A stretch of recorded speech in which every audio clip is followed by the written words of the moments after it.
There's a saying in military history: amateurs talk strategy, but professionals, they talk logistics. And that's basically the entire story of Julius Caesar right there. Because here's the thing: in 58 BC, most armies, they crawled. Like 10 miles a day if you were lucky, maybe 12.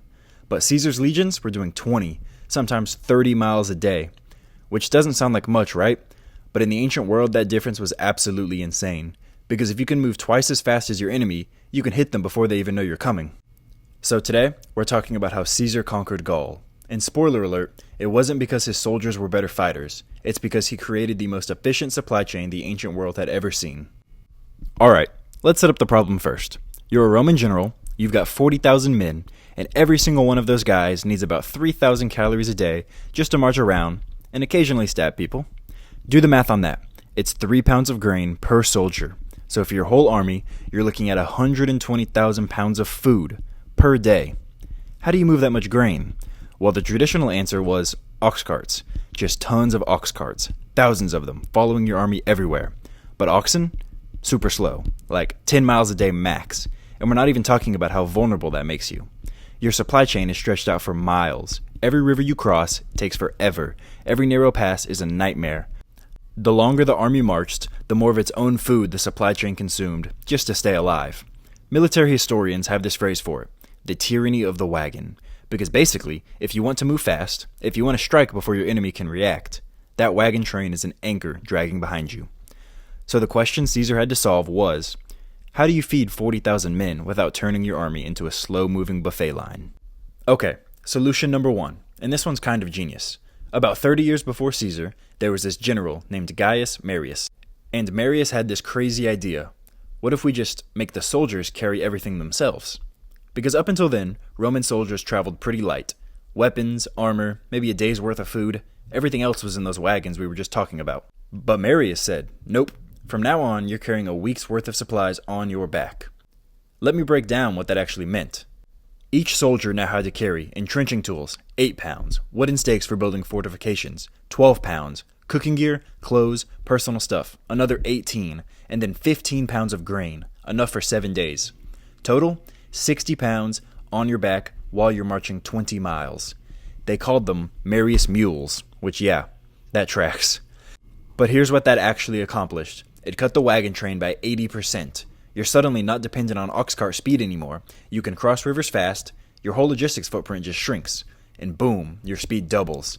Now don't get me wrong, 60 pounds is absolutely brutal. Modern soldiers carry similar loads, and they'll tell you it's exhausting. These guys had to march 20 miles, then drop the pack, build a fortified camp, cook dinner, sleep for like 6 hours, and then do it all over again the next day. But that's the thing about Caesar's legions. They weren't just soldiers, they were engineers, they were porters, and they were basically their own supply chain. 3 jobs in one. But okay, carrying a week of grain only gets you so far, right? Eventually, you need to resupply. And this is where Caesar gets really smart. He starts using rivers. Because Gaul, modern-day France, is absolutely covered in rivers. The Rhone, the Saône, the Loire, and the River Seine. And back then, rivers were basically highways. Like that was your interstate system. So Caesar just commandeers every merchant ship he can find. And these ships could carry 70 tons of grain. That's the equivalent of what 1,000 soldiers could carry on their backs. Here's how the system worked. The legions march along the riverbank, the supply ships sail right alongside them. Every few days, the army stops, the ships pull up, everybody tops off their grain rations, and then they keep moving. Compare that to ox carts. A cart carries maybe 1,000 pounds. A ship, 140,000 pounds. And ships move faster than oxen, especially if you're going downstream. There's this perfect example from 58 BC. Caesar's chasing this tribe called the Helvetii across Gaul, and he's hugging the Saône River the entire time. The Helvetii need to cross the river, and we're talking about 300,000 people, so that's going to take days. And Caesar just shows up while they're halfway across. His ships turn into instant ferries, he gets his whole army across in a few hours and catches them completely exposed. The Romans called it a massacre, but really, it was a logistics victory. He won because his supply chain was mobile and theirs wasn't. Control the rivers, control the campaign. Simple as that. Alright, but even with rivers, you can't feed 40,000 men forever, right? So for that, Caesar used something way older and honestly, way darker. Foraging. The Roman philosophy was basically, the enemy land feeds you your land starves them. Every day, Caesar would send out foraging parties, basically raiding parties in like a 15-mile radius around the camp. And they'd just sweep the countryside. Grain from farms, cattle from pastures, wine, olive oil, vegetables, everything. We're talking about 50 tons of food per day just stripped from the local area. Historians think Caesar was importing maybe 40% of his grain from Roman supply lines back home. The other 60%, he was just taking it from Gaul. And as the army moved forward, they left this empty zone behind them. Not burned, just empty. Every farm stripped clean, every granary emptied. Which meant when the enemy tried to forage for their own food, there was nothing left. They either starved, or they surrendered, or they had to fight Caesar on his terms. It's brutal, it's efficient, but it definitely worked. Now, foraging did have risks. In 57 BC, the Nervi tribe actually ambushed Caesar's army while his guys were scattered out foraging. He barely escaped that one. But lesson learned, right? After that, he started assigning like a third of his force just to guard duty whenever they foraged. Slower? Yeah, but way safer.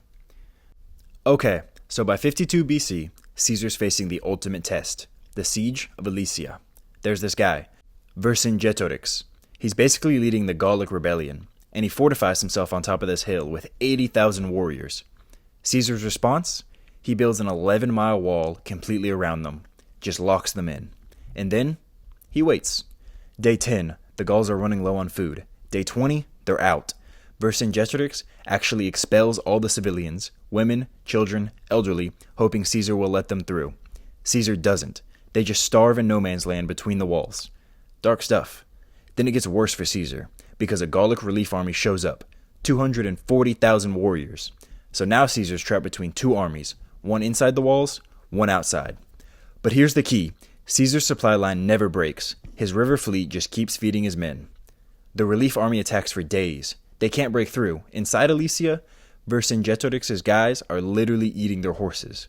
After 40 days, Vercingetorix surrenders. Not because Caesar beat him in a fair fight, because Caesar fed his own army and starved everyone else. Lesson learned, never bring a sword to a logistics fight. So how did Caesar conquer Gaul?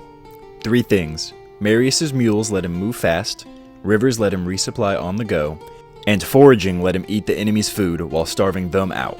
In 8 years, he conquered an area the size of Texas. He moved twice as fast as everyone else, carried half the baggage, and he never ran out of food. Amateurs study tactics, professionals study logistics. And well, Caesar being Caesar, he mastered both, but logistics won him Gaul. So that's the end of the video. Thanks so much for watching, and now you know why your DoorDash driver is basically a modern day equivalent of a Roman logistics ship.